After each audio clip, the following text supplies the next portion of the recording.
Hello, welcome back to the Reaching Your Full Potential Online Tech Summit, where top experts share their secret tips to stand out from the crowd and to use technology to be uber successful.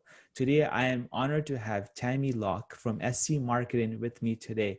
A little bit about her. She is a dynamic international speaker who makes the complex world of social media easy to understand. And I'm so glad she's here today with me, and I want to pass it on to her and why don't you tell us a little bit more about yourself and what you do? Sure. I joined strategic and creative marketing about 3 years ago. I've been in the marketing industry for over 15 years.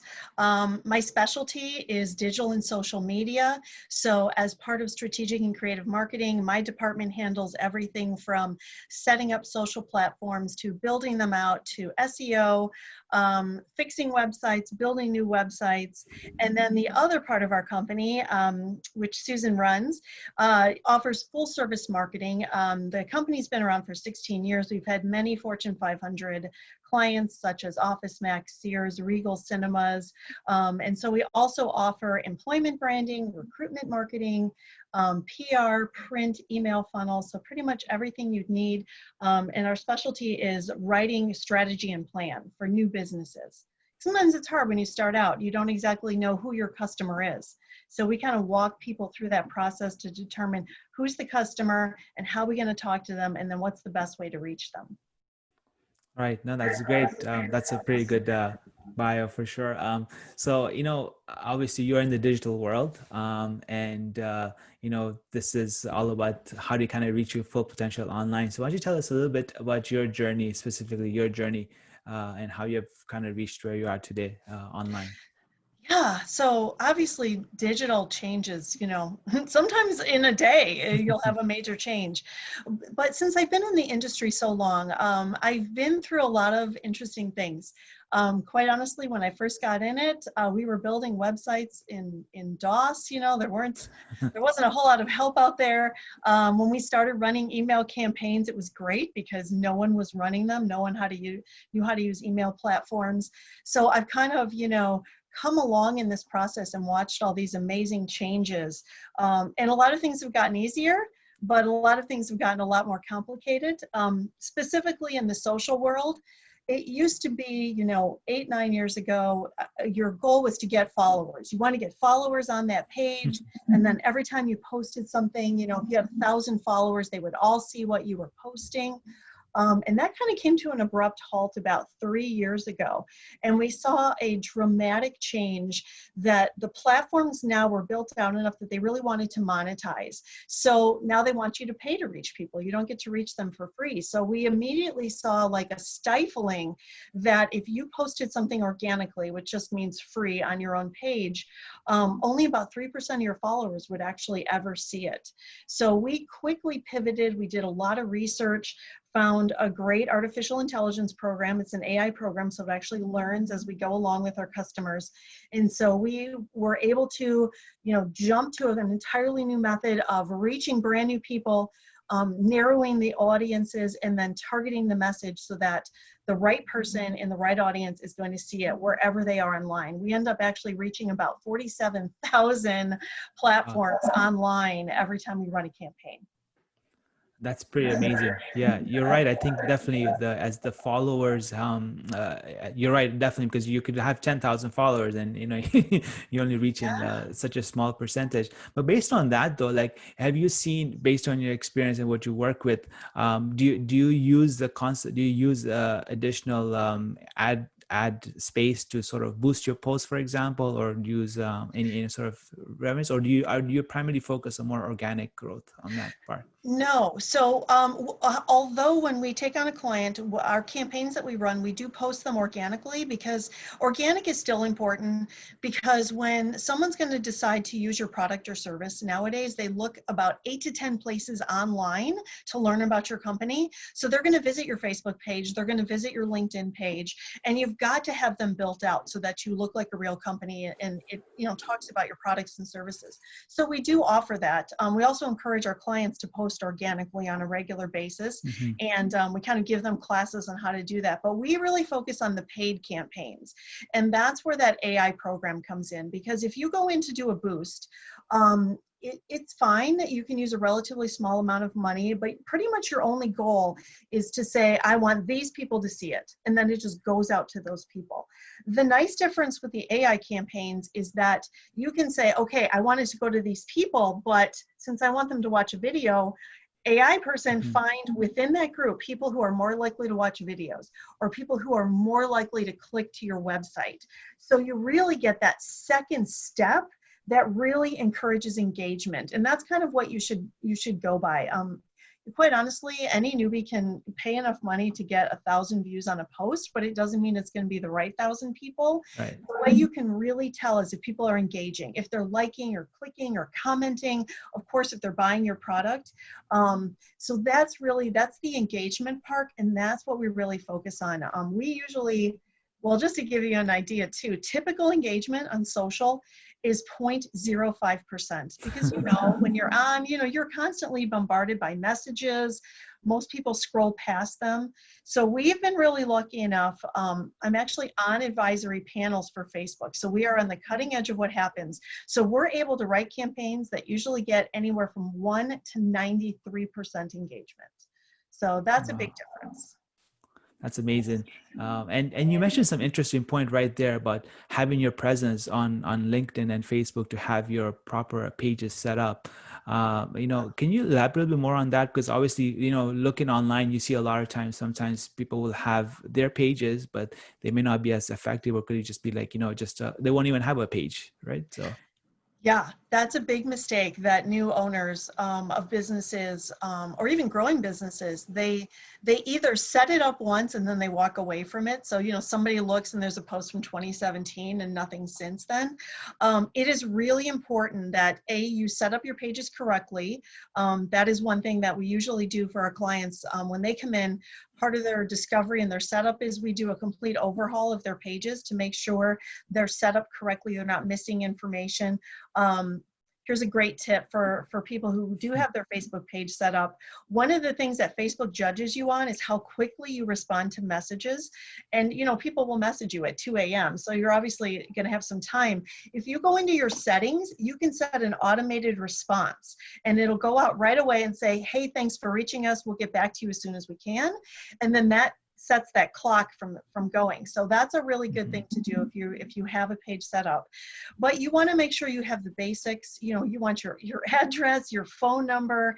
You want that banner to show something on top that has to do with your business. Same thing, LinkedIn, Instagram, Twitter, Facebook, of course, but any platform that you can set up in it makes your business very honestly more legitimate. And you can post the same thing across all of your platforms. Right. No, that's a good tip. Thank you for that. Kind of just moving on from there, and we look at today's where we are currently right now with the lockdown and pandemic, and pretty much everybody's locked down at home. Things have changed. So how do you sort of adapt and innovate, especially in today's climate? Yeah, we've had a kind of a dichotomy. We have some people who have come to us and want to put stuff out right away because they understand that there are more people online now than there have ever been before. People are spending more time online. They've actually added an additional hour to the average time every day that people spend online. Hmm. So this is a prime way to reach people that you may not have reached before. But I also understand businesses are struggling and they may not have the funds right now to invest in that. So my best suggestion is keep those organic posts going. Post often, post things that are going to talk to people in the situation they are now. Maybe offer some free services to people that you would normally, offer a charge for because they're struggling right now. So just be aware of what's going on. Find out ways you can help people and have your digital presence upped as much as possible. No, definitely. Yeah, you're right. Definitely, digital presence is so important, especially today. Yeah. Um, so now as and I just mentioned you've been doing this for a while. DOS goes a long time, so it's just pretty impressive. Yeah. What are some of the mistakes you wished you could have avoided looking back? Well, Hmm. I think it's a mistake that I see a lot of our customers make is that they don't really keep up on trends. I know there's a lot that goes on out there. Both myself and my team, we constantly take classes. Almost every week, we're in a class with our, the advisors on Facebook or LinkedIn. So I think that's a mistake a lot of people make is that they don't keep up on what's changing in the digital world. I think I'm trying to think too, for things that we have changed, I think I would have liked to have gotten into the video game a little bit earlier, not video games, but getting into using video on digital earlier. I missed that peak, but now we've been for the last couple of years in and fully using it because videos get 8 times as much engagement online. So I wish I would have started that earlier. But yeah, my advice for people, mistakes to avoid are not updating your digital platform. So make sure you do that constantly, that you're posting things. And then the other biggest mistake is not being on the platforms you need to be on. And having a personal page on Facebook or LinkedIn doesn't count. You have to have those business pages. Oh, that's good. On the digital platforms you mentioned, so if you're a business, would you say that you need to be on all the platforms, LinkedIn, Facebook, Instagram, Twitter, or are these like, the common big four, you need to be kind of on it and that's a kind of bottom line, or do you kind of pick what you based on what you are industries on? Yeah, that's a great question. So I would definitely say that everyone should have a business page at the very minimum on Facebook and LinkedIn. Those are 2 very different platforms. Facebook has the most users of any platform, so you want to be on there. LinkedIn has the users with the most amount of disposable income. So those are people who have money to buy your products and services. And another reason you want to be on both of those is because they offer great analytics. So they'll show you who you're reaching with your posts to make sure you are reaching the right people. I would say my next most popular platform is Twitter. I know Twitter's gotten a lot of bad press in the last couple years, but the average user on Twitter right now is a 45-year-old woman with the disposable income of $50,000 or more. So again, it's a platform where a lot of people have customers and they may not realize that. Instagram and Pinterest both I would recommend if you have a visual product. If you're selling a product that you need pictures of, those platforms work the best for that type of advertising. That's good tips for sure. And how about the newest ones that are coming up? Snapchat, TikTok. How about those? Yeah, so Snapchat, TikTok, there's a lot of them out there that keep coming Yeah. out. Absolutely, if your clients are age 25 or below, you have to have a major presence. That's where Facebook went. Facebook was younger and then they disappeared and then they moved over to Instagram. And then when regular age people show there, they disappeared. They went to the Vine and then, they just keep Snapchat and now, like you're saying, TikTok. So that is the toughest audience to reach because it changes so rapidly. So I would highly recommend that if your clients are 25 or below, you really should bring in an agency who knows how to operate the newest platforms the best. Perfect. No, those are definitely good tips for sure. Obviously, platforms change so fast, and to keep Yeah, up to them is always difficult, right? yeah, Let alone updating your website. Now you update all these right, 6 different exactly. platforms. Yeah. Yeah. So that's good. You'd mentioned how that being up in digital, kind of learning about things, and if you look at all the clients you work with, even yourself, how would you answer this? How do you know when you have the right idea, and how do you promote it and kind of take it forward with it? So what I would say is, first of all, when you start with a new product or service, it's really important to determine who is your exact customer.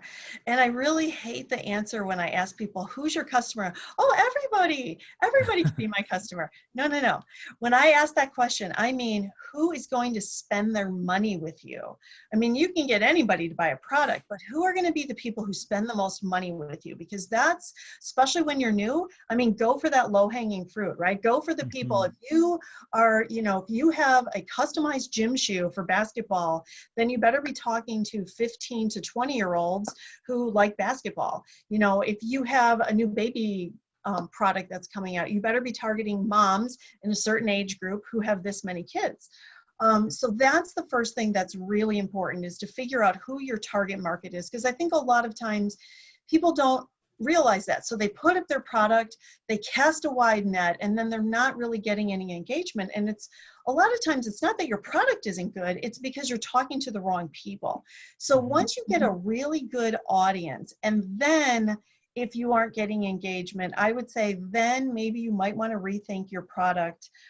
It could be as simple as your pictures aren't great, or you don't have any video so people can't understand how it works, or the colors are outdated, or even if your website is outdated. All of those things, you could have the best product, but those will stop people from converting to sales.